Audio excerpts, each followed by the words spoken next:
Good morning, Vertical Church. My name is Yasmin Miles. Welcome to day 8 of our 21 days of prayer and fasting, Kingdom Impact, 21 days on the Mount. We are currently in a series called Impact, and we are looking at 21 ways Jesus' Sermon on the Mount impacted the world. Yesterday, we closed out the Beatitudes, and we talked about the impact of peace. Today, we are continuing in Matthew chapter 5, talking about the impact of perseverance in persecution. Jesus says this in Matthew 5:10-12. Blessed are those who are persecuted for righteousness' sake, for theirs is the kingdom of heaven. Blessed are you when others revile you and persecute you and utter all kinds of evil against you falsely on my account. Rejoice and be glad, for your reward is great in heaven, for so they persecuted the prophets who were before you. Despite the word blessed at the beginning of these verses, the Beatitudes technically ended in verse 10. Up to this point, the Beatitudes were spoken in third person. Here, Jesus switched to the second person, focusing his comments directly at his listening disciples. Jesus was telling his disciples, and now us today, that they shouldn't be surprised when people insult them or persecute them and falsely say all kinds of evil things against them because of him.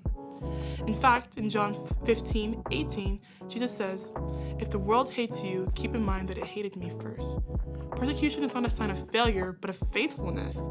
Following Jesus does not mean avoiding opposition, it often invites it.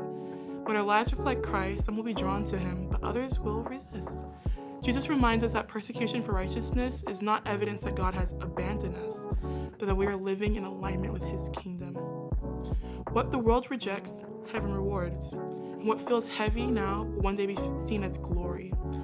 The early church didn't grow because life was easy. It grew because believers endured hardship with joy, courage, and hope. Persecution is not something we seek, but when we face it with Christ beside us, heaven before us, and the Spirit within us. Today, pray for Christians around the world who are facing persecution. Pray for them to take up courage, to endure, and not to fear what mere people will say or do, but to trust that God will do through them. Ask God to help us here in our own mission field, Yuma.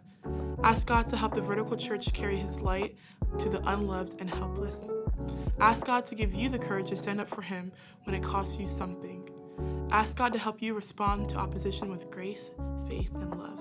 Ask God to strengthen your heart to endure with joy, knowing that he is with you and your reward is with him.